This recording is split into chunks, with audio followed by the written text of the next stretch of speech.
சூரா முஸ்ஸம்மில். சூரத்துல் முஸ்ஸம்மில் வல்ல ரஹ்மான் அல்லாஹ் அதிலே முக்கியமான பல செய்திகளை சொல்லுகிறான். குறிப்பாக முதல் செய்தி என்னவென்றால், முஹம்மது நபி ஸல்லல்லாஹு அலைஹி வஸல்லம் அன்னவர்களின் சிறப்பு பெயர் தான் முஸ்ஸம்மில் என்பது. எங்கேயுமே அல்லாஹ் குர்ஆனில் நீங்கள் திருப்பி பாருங்கள், யா முஹம்மத் என்று அழைத்தானா என்று பாருங்கள். யா என்ற வார்த்தை இருக்கிறதே அழைப்புக்கான வார்த்தை.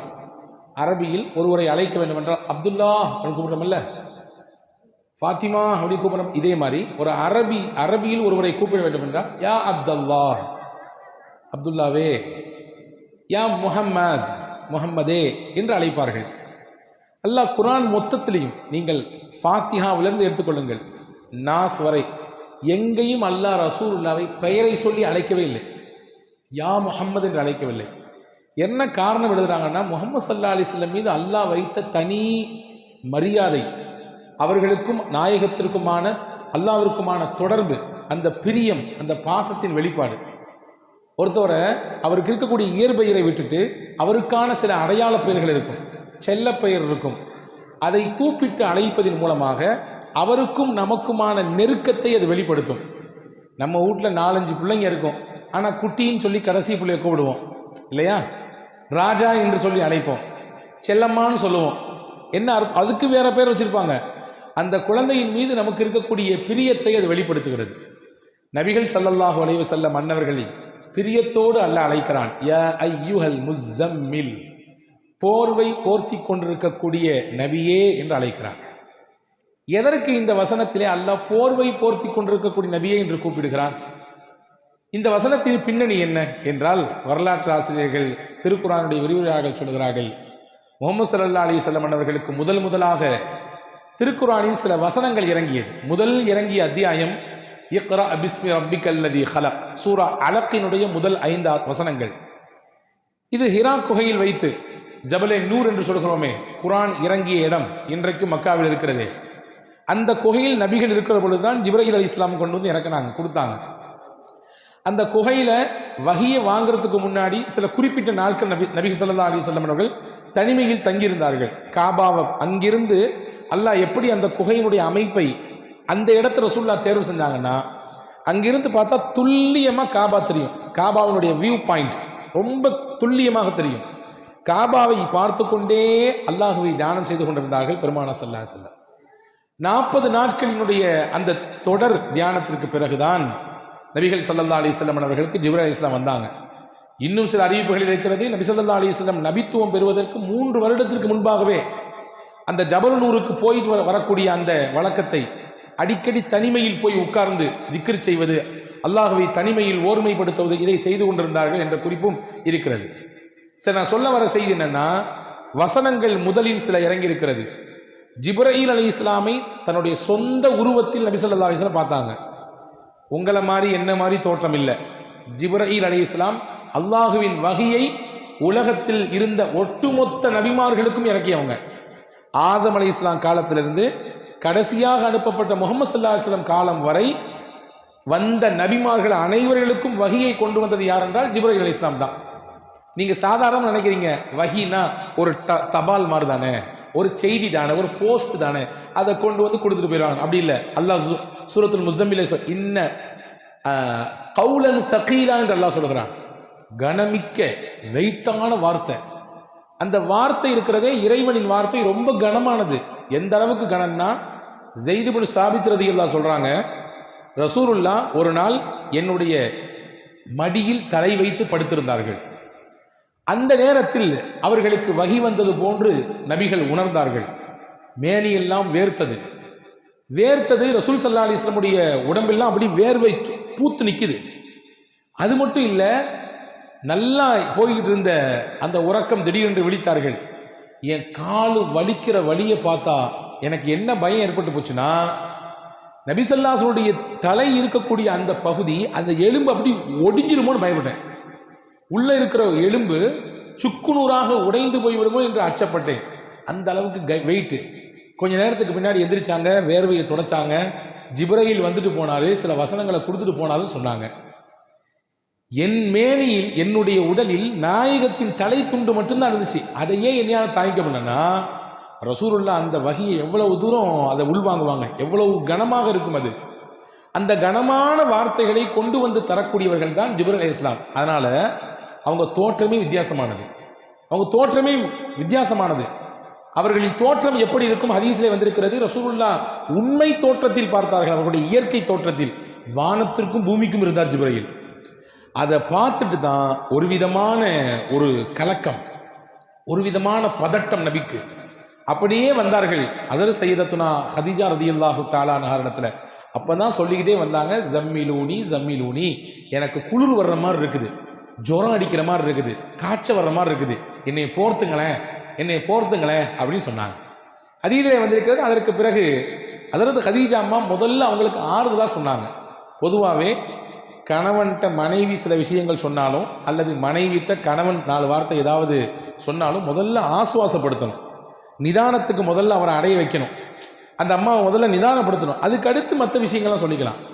இந்த அம்மாட்ட வந்து ரசூல் ஸல்லல்லாஹு அலைஹி வஸல்லம் என்னைய போத்துங்களேன், எனக்கு ஒரு மாதிரி இருக்குன்னு சொன்ன உடனே முதல்ல ஹஸரத் ஹதீஜா அம்மா சொன்னாங்க, கல்லா லா யுஹ்ஸிக அல்லாஹு அபதா, நபியே நீங்கள் பதட்டப்படுற மாதிரி ஒன்றும் நடக்கலை, அல்லாஹ் உங்களை ஒரு காலம் கைவிடவே மாட்டான், நீங்கள் வந்து பதட்டப்பட தேவையில்லை. காரணம் என்னன்னா உங்களிடத்துல நிறைய சிறப்பு தன்மைகள் இருக்கிறது. முக்கியமாக இன்னக லதஸிலுர் ரஹிம, உறவை இணைந்து வாழக்கூடியவர்கள் நீங்கள். சொந்தம் வேணும்னு நினைக்கிறீங்க, சொந்தக்காரங்களையெல்லாம் சேர்த்துக்கிறீங்க. ஒன்று வத்தஹ்மீலுல் கல்ல, பிறருடைய சிரமத்தை நீங்க சுமக்கிறீங்க. இன்னைக்கு நம்ம சிரமத்தை நம்ம சுமத்துக்கே பெரிய கஷ்டமா இருக்கு, அதுவே பெரிய பாரமா இருக்கு. ரசூலுல்லாஹை பற்றி நபிகளின் துணைவியார் எந்த அளவுக்கு புரிஞ்சு வச்சிருந்தாங்க பாருங்க. பிறரின் சுமையை உங்க தோள் மேல போட்டு சுமக்கிறீங்க, அதை நீங்க எடுத்துக்கிறீங்க, அதை இன்முகத்தோடு எடுத்துக்கிறீங்க. 2 வத்துக்ரிஜு வைஃப், வீட்டுக்கு விருந்தினர் வந்தால் நீங்கள் உபசரிக்கக்கூடிய உபசரிப்பு என்ன உபசரிப்பு! விருந்தினரை நீங்கள் எவ்வளவு சிறப்பாக கண்ணியப்படுத்துறீங்க. ஒரு முஸ்லீம்னா வரக்கூடிய விருந்தினரை, தன் வீட்டுக்கு வரக்கூடியவர்கள் அவ்வளவு சிறப்பாக உபசரிக்கணும். நினைக்க வேண்டாம் நம்ம சிறப்பாக உபசரிச்சுட்டா நிறைய குறைஞ்சு போயிருமே என்று. ரசூலுல்லாஹ் அந்த புரிதலை மாற்ற சொல்றாங்க.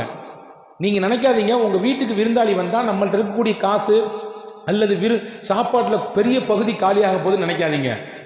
அவர் வர்றவர் அவருக்கான சாப்பாட்டையும் கொண்டு வர்றாரு, உங்களுக்கான சாப்பாட்டையும் அவர் தான் கொண்டு வர்றாரு. ரசூலுல்லாஹ் விருந்திலே வரும் பொழுது அவருக்கான சாப்பாட்டையும் கொண்டு வர்றாரு, உங்களுக்கான சாப்பாட்டையும் அவர் தான் கொண்டு வர்றாரு. அப்படின்னா என்ன அர்த்தம்? உங்க வீட்டில் பரக்கத்தை அவர் கொண்டு வர்றாரு. நாங்கள் ரசூலுல்லாஹ் ஸல்லல்லாஹு அலைஹி வஸல்லம் இப்போ இதை சிறப்பாக புரிஞ்சு வச்சிருந்தாங்க. எனவே விருந்தினர்களை சிறப்பாக கவனித்தீர்கள் நீங்கள். 4வது பண்பு சொன்னாங்க, ஒத்துஈனு அலா நவாஇபில் ஹக்கி, சத்தியத்தில் இருக்கக்கூடியவர்களுக்கு, கஷ்டத்தில் இருக்கக்கூடியவர்களுக்கு நீங்கள் உதவி செய்கிறீர்கள், உதவியாளராக இருக்கிறீங்க. இந்த பண்புலாம் உங்கள்ட்ட இருக்கிறதுனால நபியை உங்களை அல்லாஹ் கைவிட மாட்டான், நீங்கள் கவலைப்படாதீங்க, வருத்தப்படாதீங்கன்னு சொல்லி ரசூலுல்லாஹ்வை ஆறுதல் படுத்தி தன்னுடைய சொந்தக்காரர் வரக்கத் இப்னு நௌஃபல் இடத்திலே கூட்டி போய் அதுக்கடுத்து என்னென்ன நடந்துச்சு அப்படிங்கிறத வரலாறு நீளமாக சொல்லுகிறது. இங்கே நான் சொல்ல வரக்கூடிய செய்தி, ரசூலுல்லாஹ்வுக்கு பதட்டம் ஏற்பட்டு அப்படி ஒரு விதமான குளிர் ஜுரத்தில் இருந்த பொழுதுதான் அல்லாஹ் சொன்னான், யா அய்யுஹல் முஸம்மில், போர்வை போர்த்தி கொண்டிருக்கக்கூடிய நபியே, என் அன்பு நபியே, கும், நீங்கள் எழுந்திருங்கள், குமில் லைல இல்லா கலீலா, இரவில் ஒரு பகுதியில் எழுந்து என்னை வணங்குங்கள், கொஞ்ச நேரம் அல்லாஹ்விற்காக வேண்டி நீங்கள் எழுந்து வணங்குங்கள் என்று அல்லாஹ் அப்படியே வரிசைப்படுத்தினான். முஸம்மிலை இந்த வார்த்தையை சொல்லி அல்லாஹ் அழைப்பதற்கு இன்னும் சில காரணங்கள் எழுதுகிறார்கள். வரலாற்றிலே தஃப்சீரிலே முஃபஸ்ஸீர்கள் எழுதுகிறார்கள், மக்காவினுடைய புறக்கணிப்பு, மக்காவில் பல்வேறு விதமான எதிர்ப்பு, இதெல்லாம் தாக்கு பிடிக்க முடியாமல் ரசூல் ஸல்லல்லாஹு அலைஹி வஸல்லம் ஒரு போர்வையை போத்திட்டு அப்படியே வீட்டுக்குள்ளேயே உட்காந்துட்டாங்க. இவ்வளவு தூரம் நம்ம செஞ்சோம், நல்லது செஞ்சோம், இந்த பயல்களுக்கு கண்ணு திறக்க மாட்டேங்குது, இவங்க இவ்வளவு தூரம் புறக்கணிக்கிறாங்களே, இவ்வளவு தூரம் நம்மளை வந்து அவமானப்படுத்துறாங்களே அப்படின்னு சொல்லி. அப்போ ரசூலுல்லாஹ் சொன்னா, நீங்கள் அதெல்லாம் பற்றி கவலையப்படாதீங்க, அவங்க புறக்கணிக்கிறாங்க, அவங்க ஏற்றுக்கலை, அவங்க சொல்ல பேச்சை கேட்க மாட்டேங்கிறாங்க, உங்களை உதாசீனப்படுத்துகிறாங்க, உங்களை வந்து துன்பப்படுத்துகிறாங்கன்னு சொல்லி நீங்கள் முடங்கிறாதீங்க, உங்கள் வேலையை நீங்கள் பார்த்துட்டே இருங்க. அவர்கள் செய்யக்கூடிய வேலை காரணமாக நீங்கள் முடங்கிவிட வேண்டாம். நீங்கள் இபாதத்தின் மூலம் இன்பம் காணுங்கள், என்னை வணங்குவதன் மூலம் இன்பம் காணுங்கள், அல்லாஹ் அவர்களின் விஷயத்தை அவன் பார்த்துக் கொள்வான். நீங்கள் வாங்க, என் பக்கத்தில் நெருங்கி வாங்க. அல்லாஹ் ஒரு முக்கியமான செய்தி இதில் சொல்கிறான். மனக்கவலை, சோர்வு, பிறரின் மூலமாக புறக்கணிக்கப்படுதல், நம்ம எவ்வளோதான் செஞ்சாலும் நம்மளை வந்து யாருமே கண்டுக்காத ஒரு நிலை ஏற்படுதல், இப்படிலாம் நீங்கள் உணர்ந்தீங்கன்னா வாழ்க்கையில் ரொம்ப ஃபீல் பண்ணிட்டு உட்காந்துடாதீங்க. உலகம் யதார்த்தம் அதுதான். என்ன செஞ்சாலும் கடைசியில் உலகம் உங்களை தூக்கி தான் எரியும், கடைசியில் கையை உதறி தான் விடும். அதை கண்டுலாம் நீங்கள் பார்த்து நீங்கள் டென்ஷன் ஆகிட்டு மனசால ஸ்ட்ரெஸ் ஏற்பட்டு நீங்கள் உட்கார வேண்டாம். இறைவன் பக்கம் நீங்கள் வந்து நின்று வணங்குங்கள், தொழுங்கள், இபாதத் செய்யுங்கள். அதுவே உங்களுக்கு மனதிற்கு பேர் ஆனந்தத்தை, பெரும் இன்பத்தை தரும் என்று அல்லாஹ் இதன் மூலமாக சொல்லித் தருகிறான். அன்பு சகோதரர்களே, அல்லாஹ் செல்லமாக அழைக்கிறான் முஸம்மில் என்று, அழகான பெயரை கொண்டு அழைக்கிறான். இங்கே பாருங்க, கவனிங்க. ரசூல் ஸல்லல்லாஹு அலைஹி வஸல்லம் சஹாபாக்களை அன்பொழுக கூப்பிட்டு இருக்கிறார்கள். அலி ரலியல்லாஹுடைய உண்மையான பேர் அலி. ஆனால் ரசூல்லா அன்பா கூடும்போது சொல்லுவாங்க அபு துராப்னு சொல்லுவாங்க, மண்ணின் தந்தைன்னு சொல்லுவாங்க. எதுக்கு சொன்னாங்கன்னா, ஒரு பின்னாடி ஒரு பெரிய வரலாறு இருக்குது. அவங்களுக்கும் அவங்க மனைவிக்கு மத்தியில் ஒரு சின்ன வாக்குவாதம், தகராறு ஏற்பட்டு கோச்சிக்கிட்டு வீட்டுக்கு வந்துவாங்க. அலி ரலியல்லாஹு இப்போ பள்ளிவாசலுக்கு போயிடுவாங்க. மஸ்ஜித் நபவியில் போய் மண் தரையில் படுத்துருவாங்க, வெறும் உடல். வீட்டுக்கு போன நாயகம் மகள்கிட்ட கேட்பாங்க, எங்கள் வீட்டுக்காரரு ஒரு சின்ன தகராறு, வீட்டை விட்டு வெளியே போயிட்டாரு. ரசூல்லா தேடி போய் அவரை பக்கத்தில் போய் உட்காந்து அவர் மேலே இருந்த மண்ணை ஃபுல்லாக கையால் தொடச்சி விட்டுட்டு அப்போ சொல்லுவாங்க, யா அபத்துரா கும், எந்திரிங்க, மண்ணின் தந்தையே எந்திரிங்கம்பாங்க. ரொம்ப பெரிய விஷயங்கள் இந்த வரலாற்றில் இருக்குது. ரொம்ப பெரிய பெரிய பாடங்கள் நமக்கு இருக்கிறது. மகள்கிட்ட பிரச்சனை நடந்திருக்கு வீட்டில். ரசூல்லா நேரடியாக மக வீட்டுக்கு போயிருக்காங்க. உன்ட்ட அப்படியா பேசினார் அவரு, என்ன ஏதுன்னு நான் கேட்குறேன், அவர் வரட்டும் பார்த்துக்கலாம் அப்படின்னு சொல்லலை. இன்னைக்கு இருக்கக்கூடிய சூழலை பார்க்கிறோம். ஒரு சின்ன ஃபோன் கால் தான், வாப்பா இந்த மாதிரி இந்த வந்துடுறம்மா, 400 கிலோமீட்டருக்கு அங்கிட்டு இருப்பாரு, இந்த வந்துடுற அடுத்து பஸ் ஏறி வருவார் அல்லது கார் பிடிச்சு வருவார், என்ன ஏதுன்னு கேட்டு அதை பெரும் விவகாரமாக மாற்றக்கூடிய சூழலை பார்க்கிறோம். ரசூலுல்லாஹ் எந்த அளவுக்கு சமயோஜிதமாக நடந்துட்டாங்க பாருங்க. போய் நேர போய் உட்கார்ந்து அவர் முதல்ல முதுக தட்டி விடுறாங்க, மண்ணெல்லாம் தட்டி விட்டு, கும் யா அபத்துராப், எந்திரிங்க, ஒன்றும் பிரச்சனை இல்லை வாங்கன்னு சொல்லி கூப்பிட்டு போனாங்க. ஹதீஸ்ல வருது, அலிரலியல்லாஹு சொன்னாங்க, என் பேர் சொந்த பேரை ரசூலுல்லாஹ் கூப்பிடுறதை விட ரசூலுல்லாஹ் வச்ச பேர் எனக்கு அபுத்துராப், செல்ல பேர், அது எனக்கு ரொம்ப பிடிக்கும், எல்லாருமே அந்த பேரை சொல்லி கூப்பிடுங்க ரசூலுல்லாஹ். ஒரு சஹாபி இருந்தாங்க, அந்த சஹாபி பேர் ஹுதைஃபா. அவங்க நல்லா தூங்குவாங்க, படுத்தா, சில பேர் அப்படித்தானே, படுத்த உடனே தூங்கிடுவோம், இடம் பொருள்லாம் கிடையாது. அது ஒரு பெரிய பாக்கியங்க. அது ரொம்ப கஷ்டமாக நினைக்க வேண்டாம். எந்த இடத்துல படுத்தாலும் தூக்கம் வருதுன்னா நீங்கள் நல்லா இருக்கீங்கன்னு அர்த்தம், ஆரோக்கியமாக இருக்கீங்கன்னு அர்த்தம். இல்லை நான் என் வீட்டில் படுத்தாதான், அது என் வீட்டில் என் பெட்டில் படுத்தாதான், அது ஏசி போட்டால் தான், இல்லை அப்படிலாம் சொன்னீங்கன்னா ஏதோ ஒரு கோளாறு இருக்குன்னு அர்த்தம். எங்கே படுத்தாலும் நிம்மதியாக தூக்கம் வருதா, அல்லாஹ்வுக்கு ரொம்ப நன்றி செய்யணும், சுக்ரியா செய்யணும். இந்த சஹாபி இருக்கிற ஹுதைஃபா ரலியல்லாஹு எங்கே படுத்தாலும் தூங்கிடுவார். ரசூல் ஸல்லல்லாஹு அலைஹி வஸல்லம் அவரை கூப்பிடும் பொழுது நவ்வாம் அப்படின்னு கூடுவாங்க. நவ்வாம்னா நம்ம பாஷையில் சொன்னால் தூங்கு மூஞ்சின்னு அர்த்தம். நவ்வாம்னா தூங்கு மூஞ்சி, அது செல்லமாக ரசூலுல்லாஹ் கூடுவாங்க. அந்த சஹாபி சொல்றாங்க, என் பேர் ஹுதைஃபா, அந்த பேர் வேண்டாம் எனக்கு, ரசூலுல்லாஹ் செல்லமா கூப்பிட்டு பேர் அதான் எனக்கு வேணும்னாங்க. ஒரு சஹாபி இருந்தாங்க, அந்த சஹாபிக்கு பேர் கைஸ். நல்ல பாடி கட்டு, அவர் நல்ல உடல்ல திடகாத்திரமா இருப்பார். அவருக்கு ரசூலுல்லாஹ் நிறைய பணிவிடைகள் செய்வார். ஒரு நாள் ஒரு குழு வந்தது, நிறைய ஜாமாஜர்கள்லாம் தூக்கிட்டு வந்து, தூக்க முடியாமல் தூக்கிட்டு வந்தாங்க. அப்போ ரசூலுல்லாஹ் அந்த கைஸை கூப்பிட்டு உன் துண்டை விரினாங்க, பெருசாக விரிச்சு விட்டார். ஜாமானுக்கு ஃபுல்லாக அள்ளி போட்டார். அள்ளி போட்டாங்க. போட்ட உடனே யா கைஸ் அப்படின்னு சொல்லலை, ரசூலுல்லாஹ் சொல் இஹ்மில் மா அன்த இல்லா சஃபீனா, இதை மொத்தமாக நீயே தூக்கு, உன்னையால தான் முடியுமே, நீ மனுஷன் இல்லையே, நீ கப்பல் மாதிரி ஆச்சு அப்படின்னாங்க ரசூலுல்லாஹ். கப்பல் எவ்வளோ ஜாமானை சுமக்குமோ அந்த அளவுக்கு ஜாமான்களை சுமக்கும் அளவிற்கு திராணி சக்தி உனக்கு இருக்கிறது அப்படின்னு. சஃபீனான்னு நீங்கள் நிறைய பேர் வைக்கிறோம் பிள்ளைகளுக்கு, பெண் பிள்ளைகளுக்கு சஃபீனான்னு பேர் வைக்கிறோம் இல்லையா? உண்மையாக சஃபீனான என்ன அர்த்தம்னா கப்பல்னு அர்த்தம்.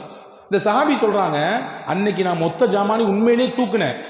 நான் சொல்கிறேன், அந்த சஹாபி சொல்கிறாங்க, நான் சொல்கிறேன், அன்னைக்கு ஒரு ஒட்டகம் இல்லை, 2 ஒட்டகம் இல்லை, 5 ஒட்டகம், 6 ஒட்டகம் ஜாமா இருந்தாலும் ரசூலுல்லாஹ் என்னை பார்த்து கப்பல்னு சொன்னதுனால அன்னைக்கு 6 ஒட்டக ஜாமானி எல்லாம் தூக்கிக்க முடியும். 6 ஒட்டக ஜாமானி எல்லாம் தூக்கிக்க முடியும். ஏன்னா ரசூலுல்லாஹ் சொன்ன வார்த்தை அது, கப்பல்னு. சும்மாவா? கப்பல் சும்மா இருக்குமா? எவ்வளோ ஜாமானை தூக்குது, எவ்வளோ டன்களை தூக்குது. எனவே இன்னும் யாரும் என்னை பார்த்து கைசுன்னு கூப்பிடக்கூடாது, சஃபீனான்னு தான் கூப்பிடுனாங்க அந்த சாமி. இப்போ செல்லமாக கூப்பிடக்கூடிய சில சமயத்தில் அந்த பேர் வந்து நமக்கு ஈர்ப்பாக இருக்குது. அதை மாதிரி அல்லாஹ் செல்லமாக கூப்பிட்றான் ரசூலுல்லாஹ், யா அய்யுஹல் முஸம்மில், போர்வை போத்தி கொண்டிருப்பவரே. அழகான ஒரு சில பல விஷயங்களை இந்த அத்தியாயம் தாங்கி நிற்கிறது. குறிப்பாக இன்னைக்கு நான் உங்களுக்கு சொல்லக்கூடிய தகவல் என்னென்னா, இந்த முஸம்மில் சூரா சாதாரண சூறா இல்லை, ரொம்ப விசேஷமான சூறா. விசேஷமான சூறான்னா, இந்த சூறாவை யார் தொடர்ச்சியாக ஓதி வருகிறார்களோ அவர்களின் வாழ்க்கை சிறப்பாக அமையும் என்று பெருமானார் ஸல்லல்லாஹு அலைஹி வஸல்லம் சொன்னாங்க. சிறப்பான வாழ்க்கை அமைய வேண்டும் என்று எதிர்பார்க்கக்கூடியவர்கள், உலகத்தில் வாழ்க்கையும் சிறப்பாக இருக்கணும், மௌத்தும் சிறப்பாக அமைய வேண்டும் என்று நினைத்தால் தொடர்ச்சியாக சூரத்துல் முஸம்மிலை ஓதி வாருங்கள் என்று சொல்கிறார்கள். இது முஸம்மிலால் சூறாவினால் கிடைக்கக்கூடிய முதல் பயன். 2வது பயன் என்ன தெரியுமா? வாழ்க்கையில் எல்லாத்துக்கும் கஷ்டம் இருக்குது, எல்லாத்துக்கும் சிரமம் இருக்குது, எல்லாத்துக்கும் துன்பம் இருக்குது, எல்லாத்துக்கும் நெருக்கடி இருக்குது. எல்லா நெருக்கடிக்கும் கஷ்டத்தையும் அல்லாஹ்விடத்தில் நாம் முறையிடுகிறோம். அதற்கு எளிமையான வழியை ரசூலுல்லாஹ் கற்றுத்தராங்க. மன் கரஅ சூரத்துல் முஸம்மில் ருஃபிஅ அன்ஹுல் உஸ்ர ஃபித் துன்யா வல் ஆখিরা. யார் சூரா முஸம்மிலை ஓதுவாரோ அவருக்கு உலகத்தில் இருக்கக்கூடிய சிரமத்தையும் மறுமையில் இருக்கக்கூடிய சிரமத்தையும் அல்லாஹ் நீக்கி தருகிறான். நாங்கள் ஸல்லல்லாஹு எவ்வளோ பெரிய சுப செய்தி. என்ன சிரமமானாலும் சரி, அது உங்கள் குடும்பம், தொழில், நீங்கள் சந்திக்கக்கூடிய சமூகம், உங்கள் பிள்ளைங்க, உங்களை சுற்றி இருக்கக்கூடிய என்ன சிரமம் கஷ்டமானாலும், இன்னும் சில அறிஞர்கள் சொல்கிறார்கள், உங்களுக்கு கண் பாடுகள் மூலமாக அல்லது வேறு யாராவது மூலமாக ஏற்படுத்தப்பட்ட செய்வினையின் மூலமாக ஏற்படக்கூடிய கோளாறு, இதையெல்லாம் கூட முறிக்கும் ஆற்றலை அல்லாஹ் சூரத்துல் முஸம்மிலே வழங்கியிருக்கிறான் என்று சொல்கிறார்கள். இது இரண்டாவது பலன், சூரா முஸம்மினால் அதை ஓதுவதன் மூலமாக. மூன்றாவது முக்கியமான பலன், நினைத்த காரியம் நமக்கு கைகூட வேண்டும் என்று ஆசைப்பட்டால். நம்ம நிறைய நினைப்போம், என் பிஸ்னஸில் நான் ஒரு குறிப்பிட்ட வருஷத்தில் இவ்வளோ தூரம் உயர்தன்னு நினைப்போம், என் பிள்ளைய நான் இந்த மாதிரிலாம் படிக்க வைக்கணும்னு நினைப்பேன் இல்லையா, என்னுடைய குடும்ப அமைப்பை இப்படி மாற்றணும், இந்த லெவலுக்கு உயர்த்தணும்னு நினைப்பேன், என்னுடைய தொழிலை இப்படி என்ன ஆனாலும் சரி, என்ன நல்ல நினைப்பாக இருந்தால், ஹலாலான நினைப்பாக இருந்தால், ஹைரான நினைப்பாக இருந்தால், அந்த நினைப்பு நிறைவேற வேண்டும் என்று ஆசைப்பட்டால், முக்கியமா இந்த உலகத்திலேயே முஹம்மது ஸல்லல்லாஹு அலைஹி வஸல்லம் அன்னவர்களை கனவில் பார்க்க வேண்டும் என்று பிரியம் இருந்தால், யாருக்கு தான் பிரியம் இருக்காது? இருக்கா இல்லைங்க? எல்லாருக்கும் இருக்குது. நபிகளை கனவில் பார்க்க வேண்டும். நபிகளுடைய அடக்க ஸ்தலத்தை பார்க்குறோம், அங்கேயே நம்மளால் நிற்க முடியல, நமக்கு உள்ளமெல்லாம் அப்படி உருகி போயிடுது இல்லையா? அந்த பூமானை நம்முடைய கனவிலே கண்குளிர பார்க்க வேண்டும் என்று ஒருவர் ஆசைப்பட்டால், இந்த ரெண்டும் நடக்கணும்னா ஹஸரத் ரசூல் ஸல்லல்லாஹு அலைஹி வஸல்லம் சொன்னாங்க, முஸம்மில் சூராவை தொடர்ச்சியாக ஓதிட்டு வாங்க. டெய்லி ஓதுங்க, ஒரு தடவையாவது ஓதிடுங்க. ஓதினால் இந்த ரெண்டும் நடக்கும், உங்களுடைய நினைத்த காரியமும் கைகூடும். நாயகம் ஸல்லல்லாஹு அலைஹி வஸல்லம் அன்னவர்களை நம்முடைய வாழ்க்கையிலேயே, நம்முடைய கனவிலே தரிசிக்கின்ற பாக்கியத்தை அல்லாஹ் தருவான் என்கின்ற சுப செய்தியை நபிகள் சொல்லித் தருகிறார்கள். அப்படிப்பட்ட மகத்தான சூறாவை தான் இன்று நாம் ஓதியிருக்கிறோம். வல்ல அல்லாஹ் இந்த சூறாவில் என்னென்ன நன்மைகள் இருக்கிறதோ எல்லா நன்மையும் நமக்கு நம்முடைய குடும்பத்தினர்களுக்கு நிறைவாக தந்தல் புரிவானாக. நமக்கு என்னென்ன சிரமங்கள், கஷ்டங்கள், துன்பங்கள் இருக்கிறதோ எல்லா துன்பங்களையும் கஷ்டங்களையும் இன்ஷா அல்லாஹ் ஓதுவோம் இந்த சூரா முஸம்மிலை. இதன் வழியாக அல்லாஹ் நீக்கி தருவானாக. முக்கியமாக நபிகள் பெருமானார் ஸல்லல்லாஹு அலைஹி வஸல்லம் அவர்களை நம் ஜீவிதத்திலேயே, நம்முடைய வாழ்க்கையிலேயே கனவிலே கண்டுகளித்து ஆனந்த பரவசம் அடைகிற நல்ல பாக்கியத்தை உங்களுக்கும் எனக்கும் எல்லா மக்களுக்கும் வழங்கியல் புரிவானாக. ஆமீன். வாஹிரு தாவானா அனில் ஹம்துலில்லாஹி ரப்பில்